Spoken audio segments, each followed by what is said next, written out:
This is Watko's What the Hell is Going On Here?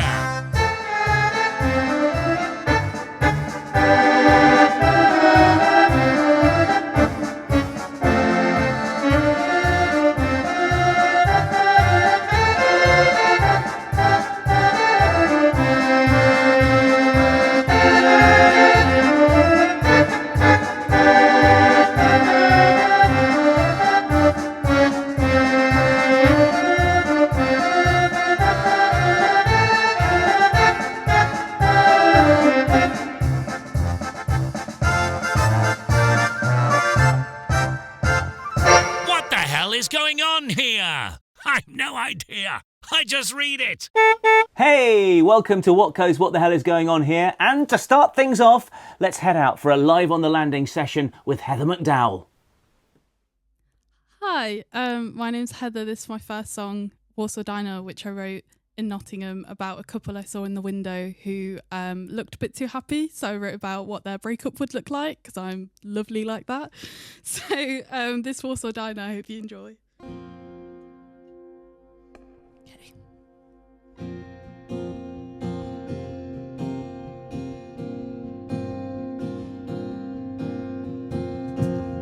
I have breakfast at Warsaw Diner. I was thinking you'd join me, but you don't. I've got calluses on my heart where you left your kisses. I'm above and beyond missing you. I'm out of town, I'm out of sorts, I'm loving you. Sickness that is bitter in taste, so I'll run away from you another day. Save me, baby, going crazy. Loving you means hating myself more, losing my mind. Oh, kind eyes, please forgive me, please forgive me. Save me, baby, going crazy. Loving you means hating myself more, losing my mind. Oh, kind eyes, please forgive me, please forgive me. I wrote a letter, then I burnt it. Words were written, even if they're charred. I got a letter from you on my stinking birthday. That's the first time we spoke since I broke your heart. I'm out of town, I'm out of sorts, I'm loving you more and more. I've got sickness that is bitter in taste, so I'll run away from you another day. Run, run, run, run, run, run, run away. I'll run away, I'll run away, I'll run away from you, from you, from you. Oh no, save me, baby, going crazy. Loving you means hating myself more, losing my mind. Oh, kind eyes, please forgive me, please forgive me.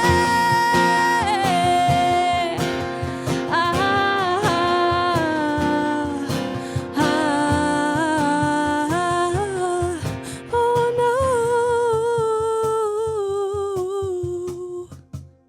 Thank you.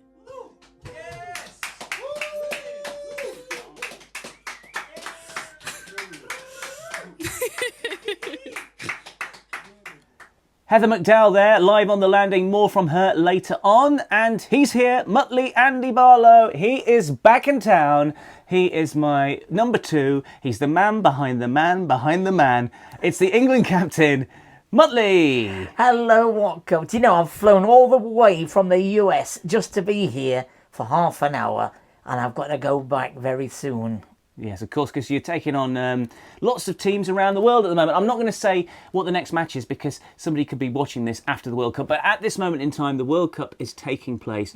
And that's the reason why Mutley is wearing his England glasses and his captain's hat, therefore making him the England captain. Captain Fantastic, our very own Harry Kane. And I used to think Harry Kane performed like a sack of potatoes, but he seems to have got a lot better these days. Absolutely. And I have to say, Mutley, you look like a little bit like a sack of potatoes. Thank you, that's right. That's really nice. Thank you. I know. That's the nicest thing you've ever said to me. Good to see you, mate. Thank you. We're in the middle of the World Cup, so thank you for inviting me. I'm on my way back as soon as we've done, so... We're not going to talk about the next game because we don't know when people will be watching this, but at this moment in time, there is a World Cup taking place, hence the reason why we are obviously talking about the World Cup right now. Oh, and look at this. I've got some official stickers, some Panini stickers from M&S. They're not sponsors. Should we see who's in our pack? Let's open it up. Let's see. This is exciting, isn't it? It takes me back. Yeah, take you. Do you remember? When was it? 1970 was the one that you did, wasn't it? Back in the day. Yeah. Who have we got? Oh, we've got a shiny here. We've got Jordan Pickford. Oh, yes. Where does he play in the England team, Andy? Left back. He plays left back in the changing room. Yes. No, he doesn't actually. He's our goalkeeper. That's Jordan Pickford is our goalkeeper. Really? He's our goalkeeper. I know that you'll keep a very close eye on this World Cup, Andy. Obviously, yes. You know, you playing for the team and all that. You don't even know who your goalkeeper is. Who else is in here? Oh, it's Chloe Kelly, of course, from the Lionesses. Oh, I like her. Yeah, yes, she's great. Also, we got a little picture of little Tommy Tuchel, our manager. He's the I manager. call him Little Tommy Tuchel. He's a German. TT. Yeah, TT there, and then I think that's Teddy Sheringham, who must be also part of the training team, because he used to play for England a long time ago. Yes. So there we go. That was nice, wasn't it? Yeah, that was panini. lovely. Did that? We'll stick that in the book later on. Yes. Shall we? I like paninis. Yes. I like the cheese and onion ones. No, they're paninis. Oh. So moving on, we have had some very sad news in our neck of the woods. Yes. And when talking of woods, Mutley, we're talking about the ancient oak tree in Sherwood Forest known as the Major Oak, which apparently has died, according to the RSPB, who look after Sherwood Forest at the moment. So very sad, Mutley. That's the legend Robin Hood and his merry men. And I remember my parents taking me and my younger sister, and we used to play in the because it's got like a hole, hasn't it? It's like a hole in it. You used to be able to stand inside it, didn't you? Back in the day, before they obviously made a fence so you couldn't go into it. Maybe that's what's killed it. So you're saying that you had a hand in killing it. I don't know. Mutley killed the Major Oak. Well, I think we all had a hand in it, because the tree is literally 5 minutes away from our studios here at Watko's What the Hell Is Going On Here Towers. Yeah. And we've all been there, we've all been to see it. It's very sad news. So when I heard it, I was very sad indeed. But I did think to myself, well, just keep it up for a little while longer. Don't like cut it down straight away, because you never know. It might just be having a year off, and there might be leaves on it next year. So it might not be dead. They say it's believed to be dead. So let's hope they keep it there for a while. And they say that if it is dead, it will take 2 to 5 years for it to be in a situation where it needs to come down. So they might as well wait, because I've got a feeling that it might just spring back into action. Yeah. And it's, what is it, 1,200 years old, I believe. Yeah, something like that. Which isn't old enough, actually, to be the home of Robin Hood. Ah, right. So the Robin Hood legend is a bit of a weird one. Right. So there we go. But I thought that was a bit of sad news. Yes. Yeah, a bit of sad news. You know, because we can't light and shade on the show. Light and shade, yes. But you can't erase history. That's the one thing. You can't erase history. So the legend is still going to be there. Yeah, and the tree will always be in our hearts. Yeah, that's correct, yes. There we go. Right. I think we should leave it there. Yes, good idea. Let's leave it there, Mutley. So at the moment, at Mansfield Museum, there is a fantastic exhibition there. Yes. Have you heard about this? I've been in, yes, I've seen it. And what is it? I can't remember now, but I've seen it. You've seen it. Well, yeah. I've seen it, and I can remember, thankfully, because I went along when it opened up, and it was the world's worst album covers. Oh, yes. And it's on through until the end of August, and I went to have a look around, and here's some VT of that. The exhibition is the brainchild of Steve Goldman, who buys records based on the awfulness of their sleeve artwork. Most of the albums on show come from the 70s and 80s, and as you can see, there's some real humdingers that are guaranteed to blow your mind. Steve has showed his albums across several places in the UK over the last few years, and I managed to catch up with him and his daughter at the launch. So I'm here with Jenny and Steve. Steve's the man behind this exhibition, and Jenny is his daughter. Steve, where did the idea come from? Well, about 40 years ago, I picked up an album called Peter Rabbit, which is rabbits being pulled out of a hat with the band's faces amateurously and awkwardly superimposed, because it was such an incredibly bad cover for 10p, and subsequently I lost it.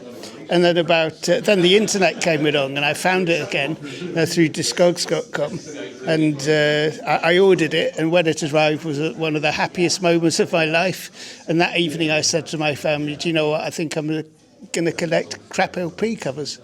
Well, I think at this point we need to bring you in. So you were there at that very moment. I was indeed. So he was very chuffed to get the record back. Yeah, absolutely. And so he came in and he said, "I've got a new idea and I'm going to be collecting bad album covers. And if you know my dad, you would not be surprised about this at all." And we were like, "Yes, Dad, that sounds like the sort of thing that you might do. Please get on with it." And we had no idea just sort of where we would end up. And it's kind of like snowballed, I guess. It's become mammoth. Well, I mean, it, at the very start, within the first week, we were on Have I Got News For You. And I knew from that point on that it's going to be big. So here we are in Mansfield. Is it the 18th time you've done this? It's the 18th time, yeah. and it gets like such an amazing reaction, doesn't it, every time you do it? Well, it does. I mean, people laugh. The reason people laugh is, I mean, I've got one criteria for inclusion, which is it has to make me laugh. If it doesn't make me laugh, then it's not in. So, yeah. So how do you find these things? Do you go into record stores and flick through records, or is it online? How do you do it? Mainly, I look through all the worst record cover sites on Facebook, of which there's about 10. And I do this like pretty much all the time, and about 1 in 500 albums makes me laugh. And then I go to Discogs.com and I buy them. Do these albums make you laugh as well? Oh yeah, absolutely. I think anyone would struggle to walk in here and not find something. Not every record's going to be for you, but there's something for everyone. So Steve, what's your favourite? It varies from week to week, but my favourite at the moment is... I think they put it back into the... Yeah. Jason Hoover. Jason Hoover. Jason Hoover is the artist, and it's a cheapskate and Adam and Eve. So the tree of knowledge has no leaves. The evil serpent is a 1 foot long paper snake. Eve is a mannequin, and poor old Jason, fully clothed, looking faintly embarrassed by the whole affair, sits in the middle of it. Holding an apple. Holding an apple, yeah. Of course, like something bad's going to happen next. Yeah. I mean, are you surprised how much this has been taken to people's hearts? Yes, I am. Yeah. It always amazes me, the reaction to it. Yeah, well, it's fantastic. I have to say that it's like, it's made me really smile and have a little chuckle inside. And there's a few things that have brought back some memories for me. Like my mum, I was telling you this, my mum had the Felicity Kendall Exercise album, and that's here, and that is a very strange cover. So I see that. I mean, this is going to bring this. People are going to love this, aren't they? Yeah. Well, I hope so. Yeah. So this is on through until the end of August, I believe, in Mansfield. Yeah. So how is it being away from your collection? When it's Does it feel like strange when your collection isn't in your garage or wherever you keep it? Yeah, it does. I have to admit, I like having it back. Though my mum is a lot happier when it's here. I bet. It's amazing, and thank you so much for doing it, and thank you so much for bringing it to Mansfield. I appreciate it. And one last thing I should say is that we should go back to the album cover that you showed us, the thing that started it all off. One of the people from the album cover's actually here in Mansfield tonight. Yeah, they've come all the way from San Diego, California, to Mansfield. The rabbit in the hat. I mean, he contacted me about 6 months ago asking for an autographed copy of the book, and one thing led to another, and now he's actually here. Here in Mansfield. And this is the first time anybody from one of your album covers has attended. Yeah, it is. I mean, someone from one of my album covers was present at a previous exhibition from, can't remember the name, but, Circus. But there was no record of him. No, I can't do this bit. No worries. Yeah. So this was a guy who was from Circus, the band, is that right? That came to another one. Yeah. So is a Geordie basically, and Apanatic. He visited the exhibition. So this is the first overseas visitor. Yeah. So that leads me to my last question.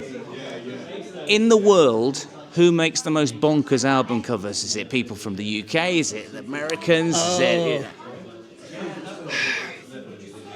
I mean, every country in the world has produced like weird album covers. That's the best I can do.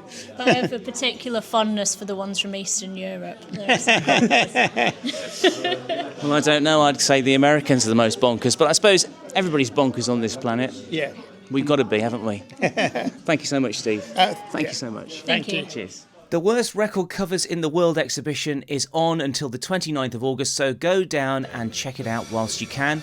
This has been Watko reporting for Watko's What the Hell is Going On Here. Back to you in the studio, Watko. Yes, definitely get yourself down to that exhibition. It's on at Mansfield Museum through until Fabulous, really good. I did.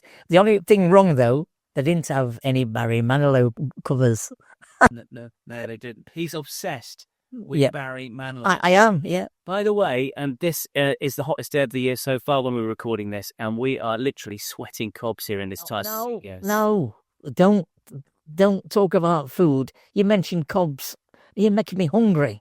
What would you have in a cob if we were to have a cob right now? You are making me hungry. Beef salad and plenty of mayo, please. Ham and mustard for me. Now you know what we'd have in our cobs. Now you know. By the way, talking of food, a little bit later on we will be doing Mutley's Soup of the Day. Have you got one prepared? I have indeed, yes. This is a good one today. I've learnt a lot. You know, you've given me so much work to do and the research that I go into this. And it's just fabulous. In fact, this flavour, I think I'm going to go, when we've done here, I'm going to go to the co-op. Other supermarkets are available, and buy a tin of this particular flavour soup.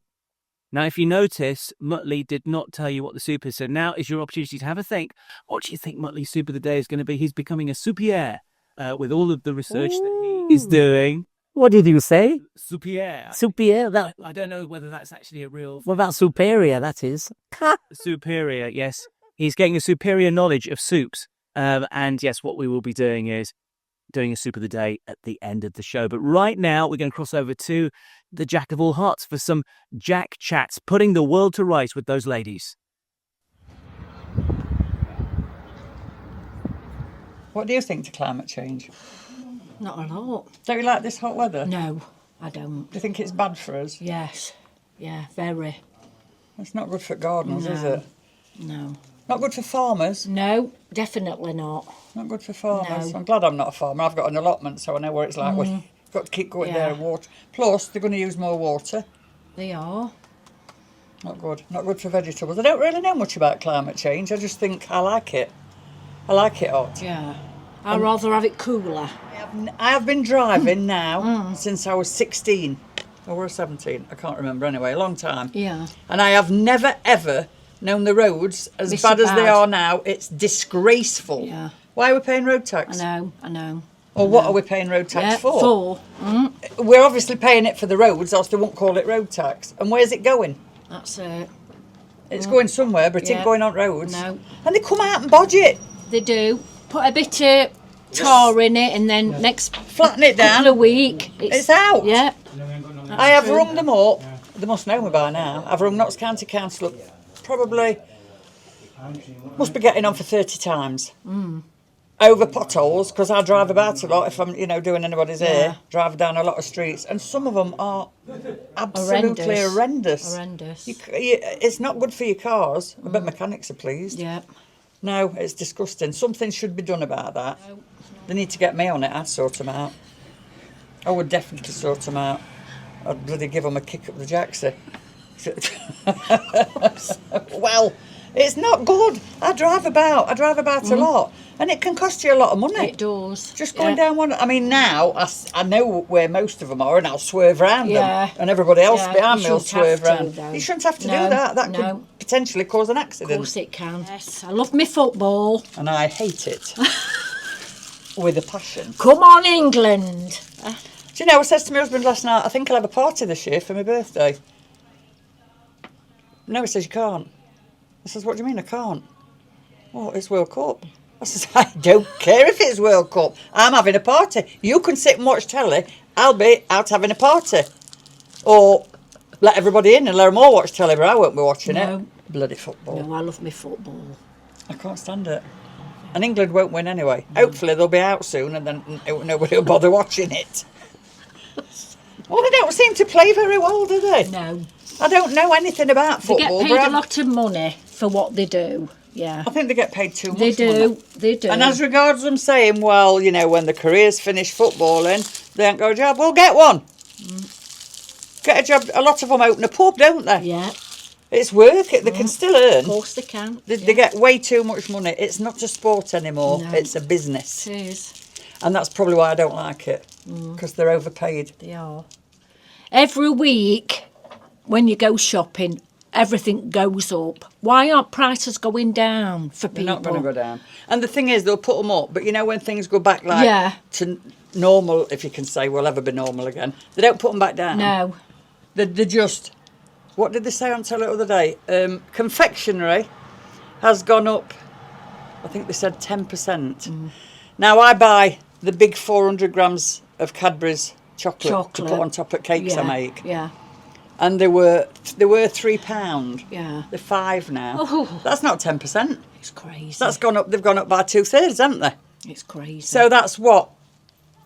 66%. Absolutely crazy. They might let you have it in sale mad. for £4.50. It's just, if I could afford not to buy them, Yeah. I can't, but I wouldn't, because I need them for my cake. Yeah. There's a lot of things I'd stop buying. Everything's gone up. Nothing ever goes down. Goes down. No, that's true. It's disgusting. The word's gone to Why is pot. it all going up? No. It's rubbish. There's all repeats on it every week, isn't it? Do you know, on a Saturday night, they used to put films on? They did.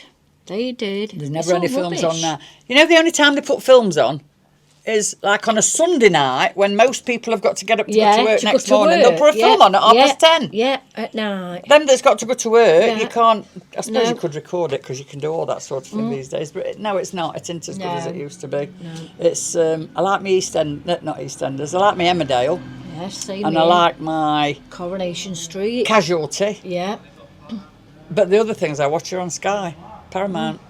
I'm not... It's all repeat. It is, yeah. Yeah. It is. It's not. And BBC, you should not have to pay a licence to watch BBC. I only watch Casualty on BBC. I don't watch anything else at all. You shouldn't have to pay a licence. Why don't they just have adverts? At least you can go and have a wee or a cup of coffee or something or a vodka. Yeah. Welcome back. This is Living in Grace. I hope you enjoy.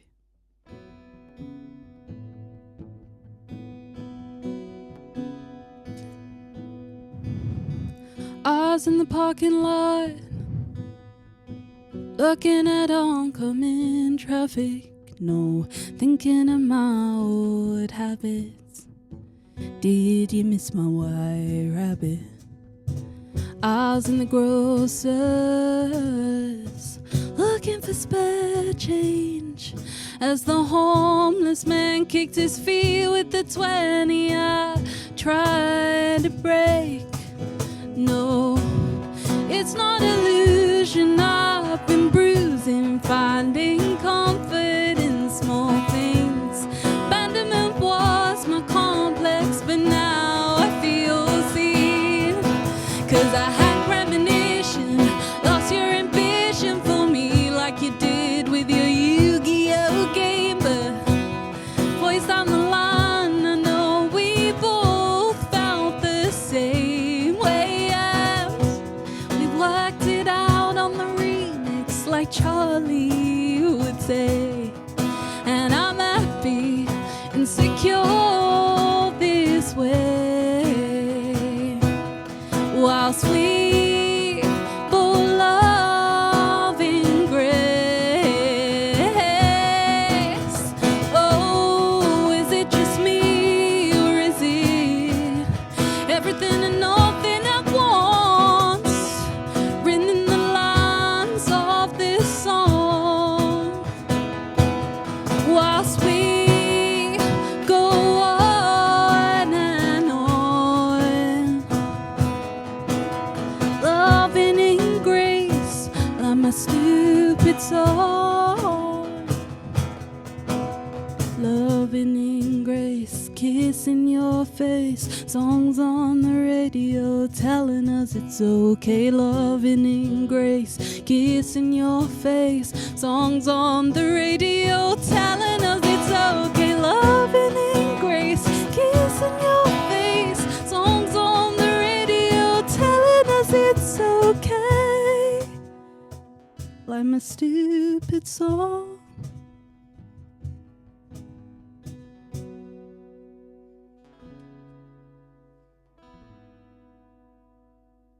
Thank you.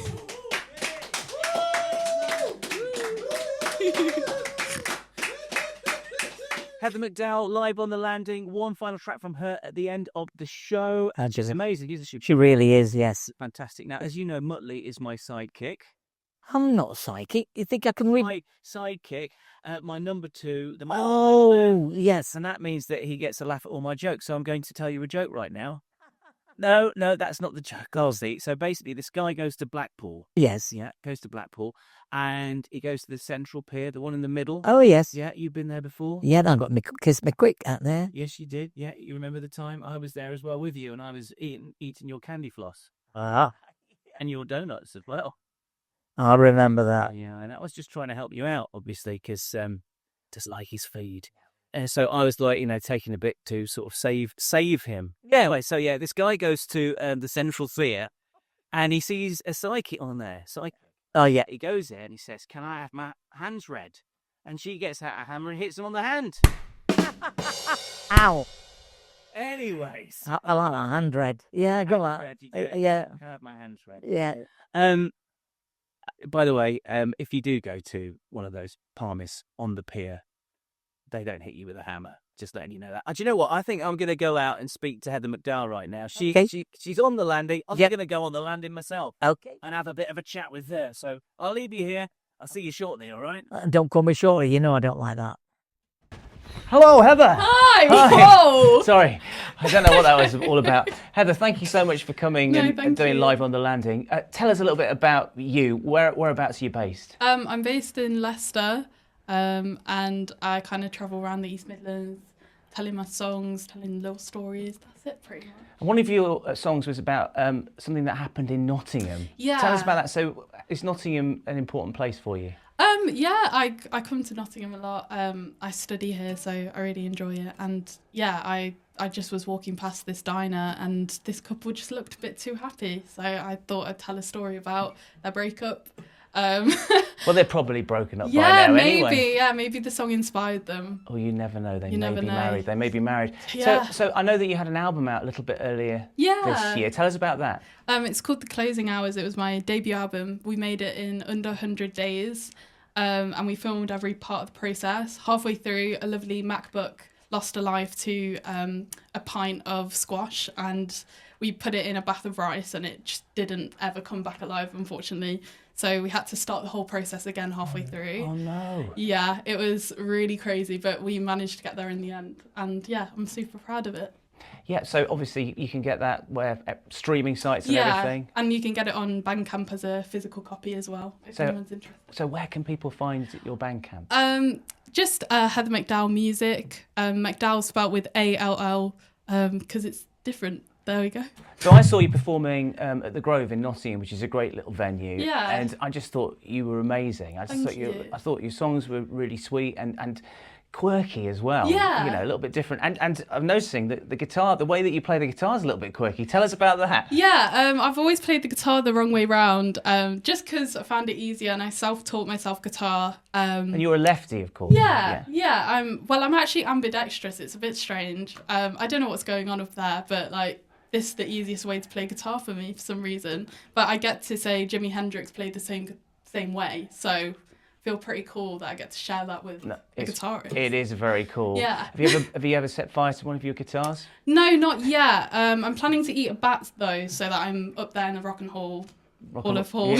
I can't speak. Rock and Roll Hall of Fame. Thank you. Yeah. Well, as far as we're concerned, you're definitely in the Watko's What the Hell is Going On Here? Yeah. Rock Hall of I know, Fame. it looks great. Yeah, and this time we haven't got some curtains. It's great. Making less room, even less room than we had initially. Yeah. And we've got to also give a mention to Tom, of course. Yes, Tom, my lovely drummer. Yeah, Tom is behind the camera at the moment, doing great work, and obviously he's helped you with all of your recordings as well. Yeah, because he's a producer, isn't he? He's a producer, mix, and mastering. He does like loads of different services, but he's so talented. And honestly, before that, I was recording music with a sock over a microphone and just a DI lead. So I'm really appreciative. He's very, very talented. Yeah, so big up to Tom. Thank you. Big up to Tom. Yeah, for doing some great work today as well. But Heather, it's been fantastic to have you in. Thank you What's so much. next for you? Are you doing any festival-y type things? Yes, I'm at Be There Be Square Fest in Leicester, and I've got a single maybe coming out at the end of this year.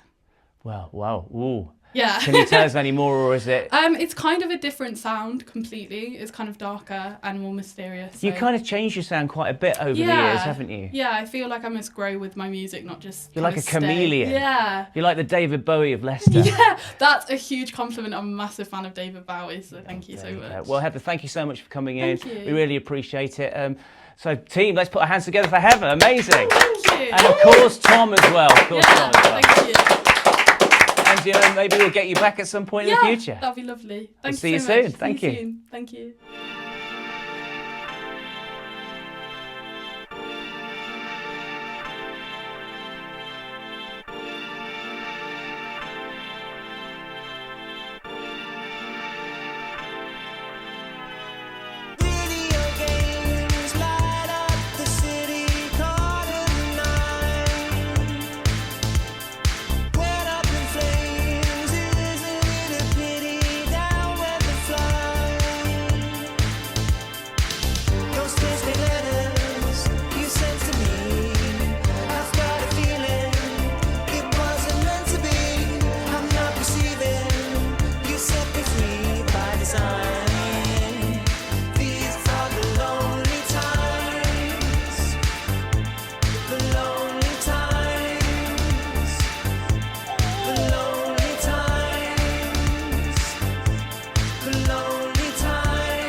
I said maybe you're the one's gonna save me.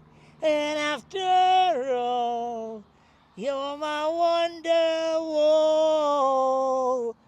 Na na na na na na na na na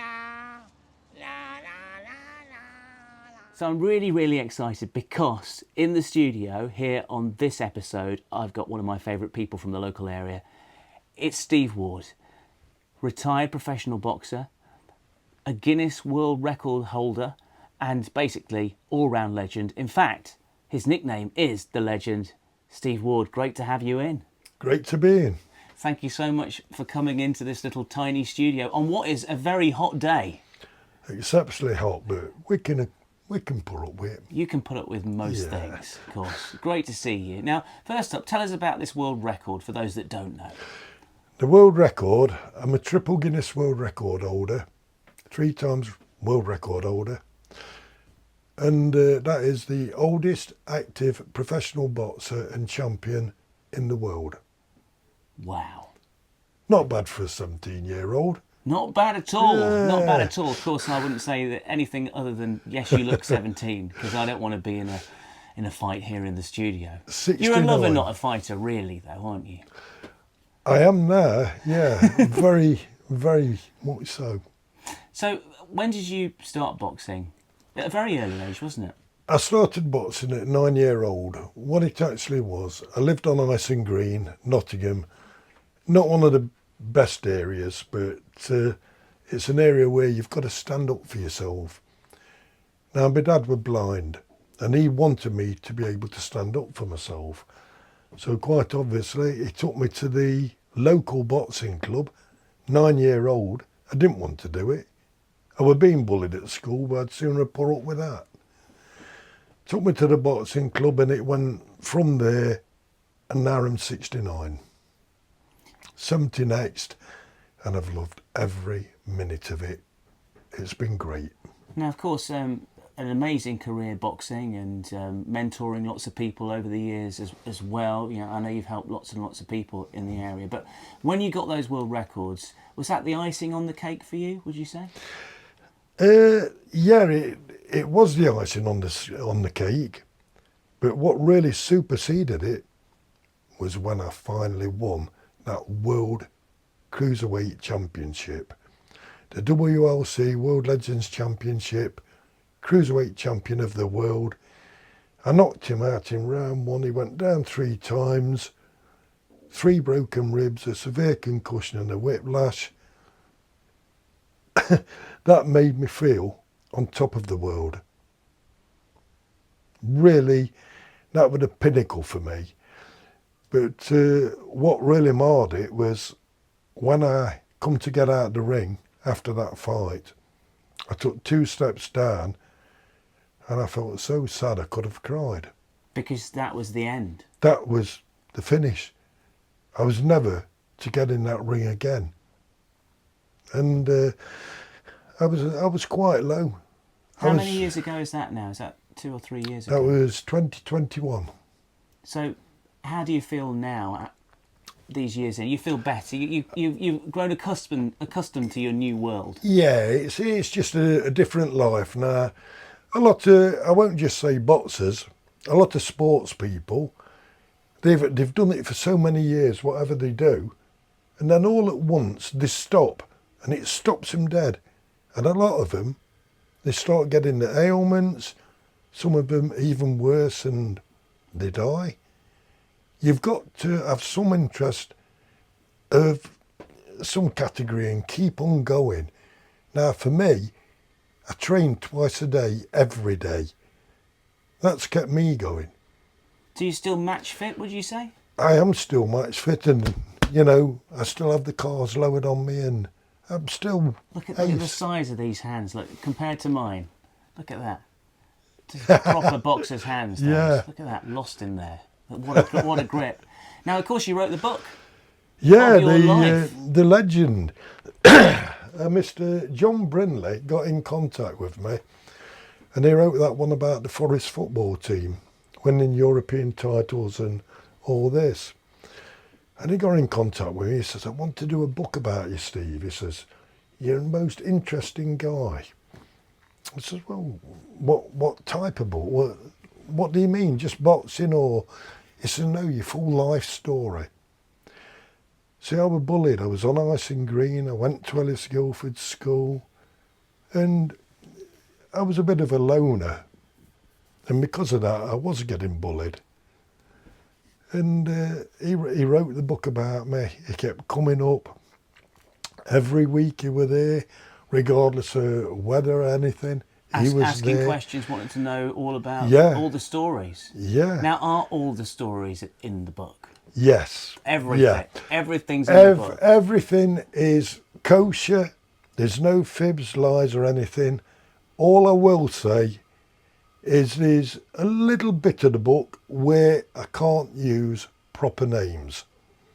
So This is the Italian mafia side of things. I didn't say anything about mafia. You said that. Fair dues. Hey, So moving away from that red spot's going to come on you in a minute. Oh my goodness gracious! No. Scaring me to death now. Not the mafia. Not the mafia. But I was looked after by Italian people. When I finished the boxing, I went round the world twice and I did bare knuckle fighting. Wow. As you can see with the... That's the reason claws. why you've got sort of the damaged hands. Yes. And because of that, I don't use the proper names. Understandable. Health But- reasons. Of course, for health purposes, you don't use those names. As I much- can understand that. As much for me as you, don't worry. Exactly. I mean, Steve, obviously the book, and then it became a documentary that won loads of awards. Tell us about that. Yeah, they made a film called Champ of Champs. Brilliant film. Watch it if you can. Absolutely amazing stuff. Once again, a guy got in contact with me, Mr. Keith Large, and he's a big director, film director. He really is proper professional. He has been for some years.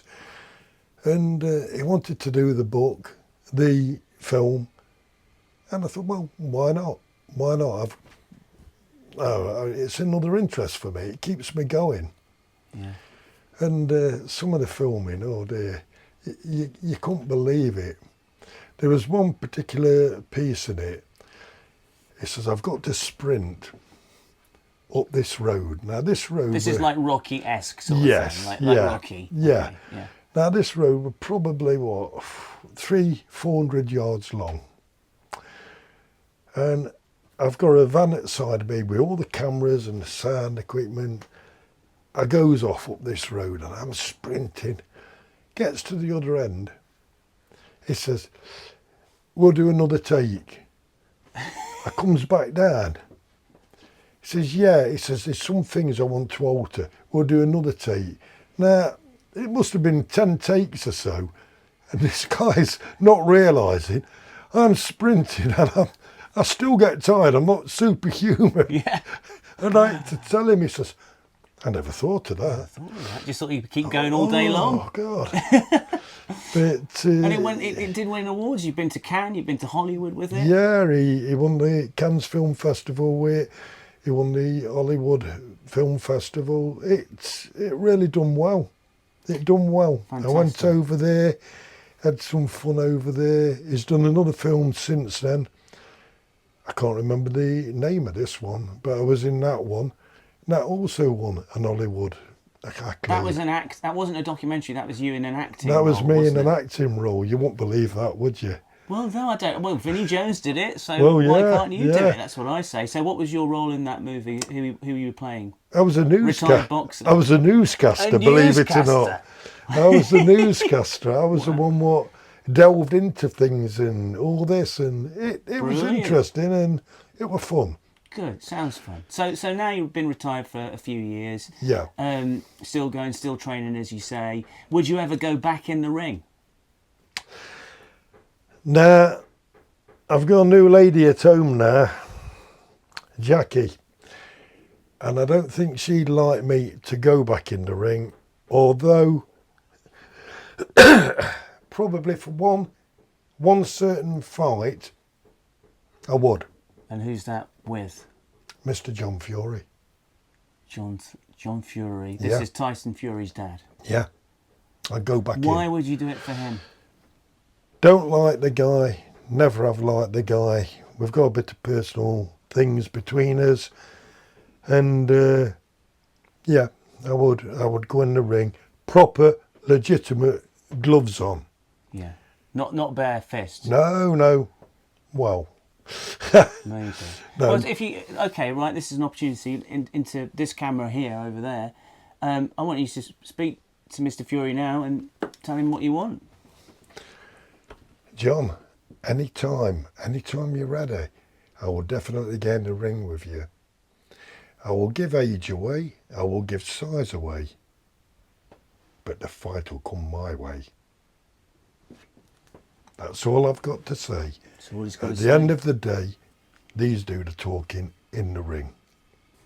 Right. Well, maybe we can. Maybe we could have the rights, the official rights to that. That'd be good, wouldn't it? I think never know. We're a bit too small, I think, to get the rights for You that never fight. know. I decide most things, don't I? Well, that's true. Well, we'd love to be there, obviously. Me and Mutley, we'd definitely be there, and our producer Course. Ollie would come along and You- be in the ring. We could be the ring men. You never even know. I might have you walking round with, The numbers. little outfit on with it. With the numbers on, maybe so, maybe so. Anything can be made possible. Now, before we let you go, Steve, you also you're a big music man. You love Yes. music. You play music. You play the organ, which is fantastic. Yep. Of course, you've seen Heather, who's our live on the landing. She's fantastic, isn't she? She's got a good future. They've both of them have got a good future Heather ahead and of them. Tom, yeah. Yeah. Fantastic. Got a great future ahead of them.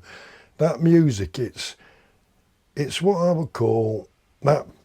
First of all, I like my rock music. I like my glam rock, my Motown, proper 70s buff. But that music, you could sit down and it's soothing. Yeah. It's nice. It's easy on the ear. It's easy to listen to. And anything like that's worthwhile. Exactly. We're going to be hearing from them again very shortly on the show. But Steve, thank you so much for coming in. Not at all. It's a pleasure anytime. And you're still keeping up the organ playing? Oh, but of course. Sometimes it gets a bit awkward with a claw. But no. Brilliant. I still do it. Steve, thanks so much. And obviously, friend of the show. And we'll have you in again at some point, maybe when the big bout is just about to happen. So thank you to Steve Ward. The legend. Thank you. The legend indeed. Dave Food Reviews, sponsored by Just Eat. Did you just say Just Eat? Hello and welcome to Dave's Food Reviews. My name is Dave and I'm going to review food. This week's episode is all about what do you want when you've got a nice cup of tea? I'll tell you what you've got, what you want, what you really want. It's a chocolate biscuit. So some would describe it as the nation's favourite, others would describe it as the fashion's favourite, but it's the chocolate digestive biscuit. And this week, as always, we'll be reviewing 3 of your supermarkets that you can access for yourselves and see who has the best product on the shelves, as I like to call it. So, without further ado, we'll be marking the food out of a scoring system of party poppers. So it's either 1 party popper out of 5, 2 party poppers out of 5, 3 party poppers out of 5, both of them, all the way up to 5 party poppers out of 5. The range of prices on these items ranges all the way down from £1 all the way up to £15, depending on which supermarket you go to. So, without further ado, let's review the food.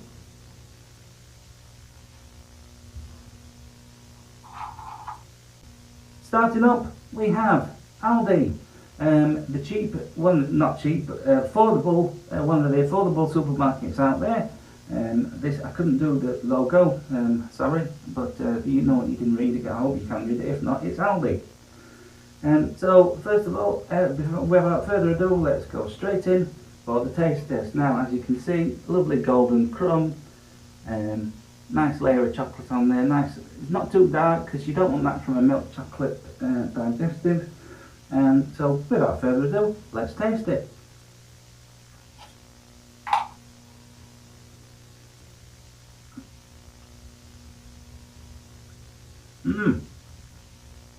Oh yeah, that really is creamy chocolate. And with a nice golden, what you don't want is basically a plain biscuit with chocolate on top. You want some kind of golden taste to the biscuit.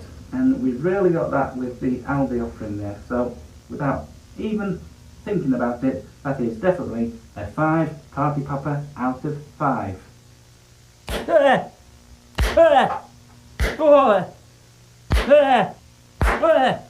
Biscuit. Next up we have the offering from Aldi's cousin from another mother, Lidl.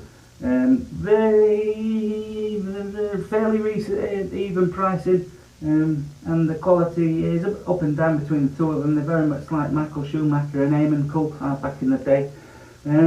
But we're going to try this now. Look on the side of it, we've got lovely brown, rich, even distribution of chocolate up there. Really nice. And not too golden on the bottom. In the middle there, they look like they're scrimped from the sugar for a little bit, but we'll taste it. We'll taste it. Test. Golden. Yet again, you don't disappoint me, as you never have done, Lidl. Absolutely golden. The chocolate isn't bitter at all, it's really creamy and sweet. And I would say that is a 5 party popper out of 5 biscuit.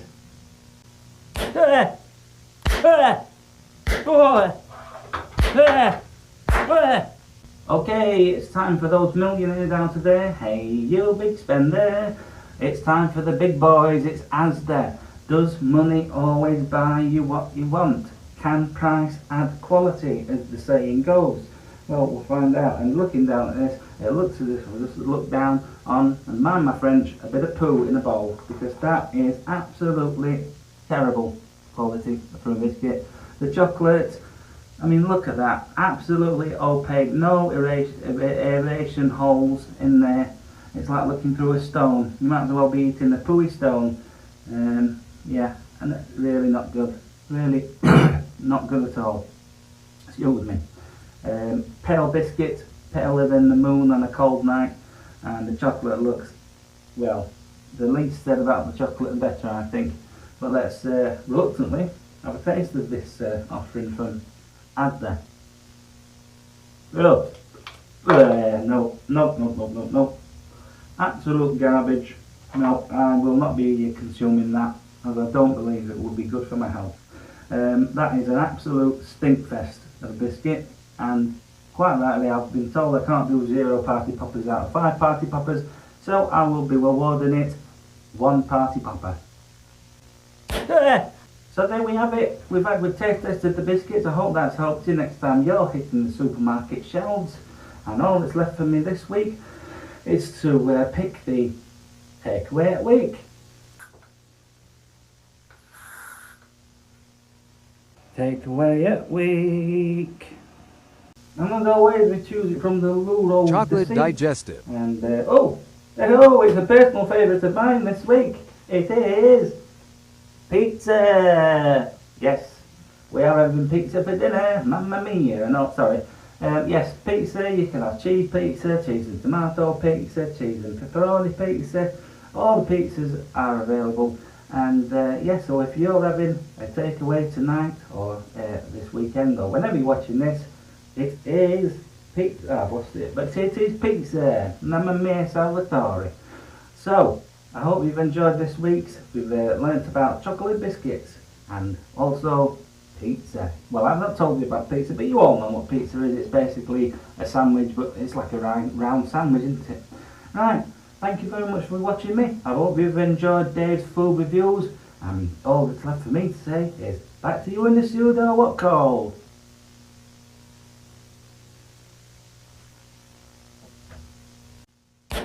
Dave there with his food reviews. He's a bit of an odd bod, but we love him. It's kind of like the Anthony Bourdain of the bog here on Watko's What the Hell is Going On Here.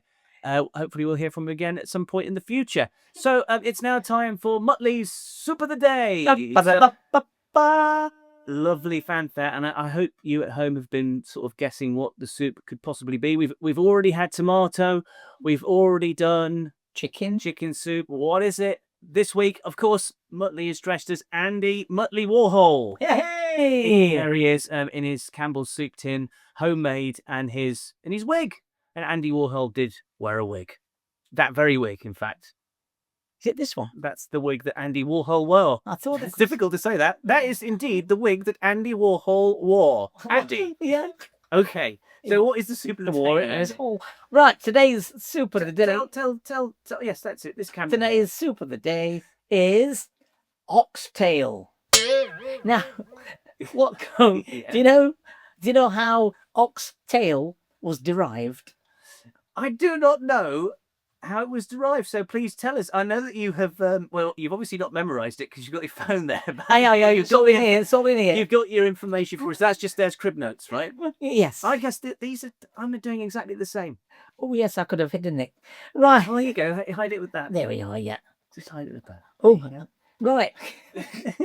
Nobody would ever know the difference. Okay. Tell us about oxtail. During slavery and colonization, enslaved Africans in the Caribbean and the Americans were given the leftover parts of animals like intestines, heads, and tails. And it just happened to be one of them, while the enslavers kept the prime cuts to themselves. So it became oxtail, because ox is arises from the social divide that existed in England after the Norman conquest, after beef, or boeuf, as they say in French, boeuf, referred to the choice cuts reserved for the Anglo-Norman ruling classes. The less esteemed parts, they had the oxtail. The oxen and the oxtail. Yeah. Wow. You see, you're learning stuff. Just by watching this rubbish, you're learning all about the soups that you eat. Yeah. When you are eating soup, obviously. And you know what, Watko? What? I'm still hungry. Because we were talking about cobs earlier on, and it's very warm, and because you're now wearing the Warhol outfit, it's very warm. We should give a mention to, obviously, yes, the passing of another great artist recently, the Yorkshire artist.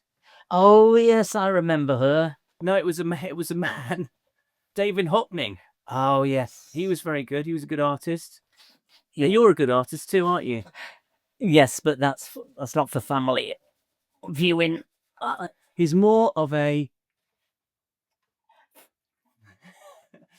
if you can read lips. Anyway, enough of that.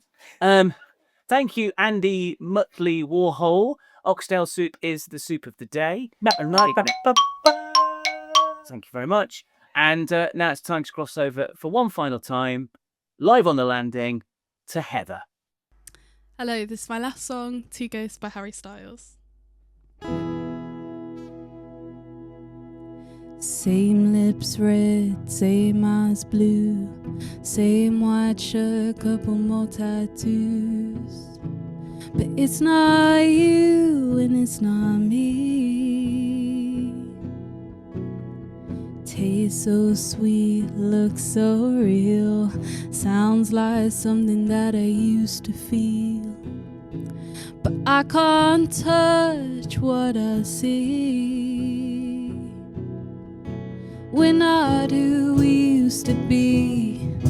We're not who we used to be. We're just two ghosts standing in the place of you and me. Trying to remember how it feels to have a heartbeat. Fridge washes over this room white, moon dances over your good side. That was all what we used to need. Tongue-tied like we've never known, telling those stories we already told. That was all what we used to need. We're not who we used to be. We're not who we used to be. We're just two ghosts standing in a place of you and me. We're not who we used to be. We don't see what we used to see. We're just two ghosts standing in a place of you and me. trying to remember how it feels to have a heartbeat. Thank you.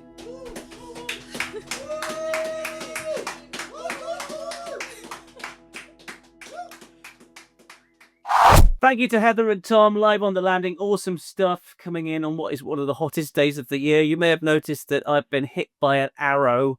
Ouch! When I moved that there, that really did hurt. My brain is in distress. This is one of the occupational hazards of living in Sherwood Forest. You know, there are archers around. Robin Hood and his gang may fire their longbows any moment, and you could get an arrow in the head, just like me. Thank you very much for watching What the Hell is Going On once again. Thank you to all those people that contributed. Thank you to my sidekick, Mutley, and of course, our executive producer, Ollie Hayes. Take care. Go well. Please like and subscribe. Mash those buttons. And we'll see you for more What the Hell is Going On here at some point in the future. Ooh, that stings.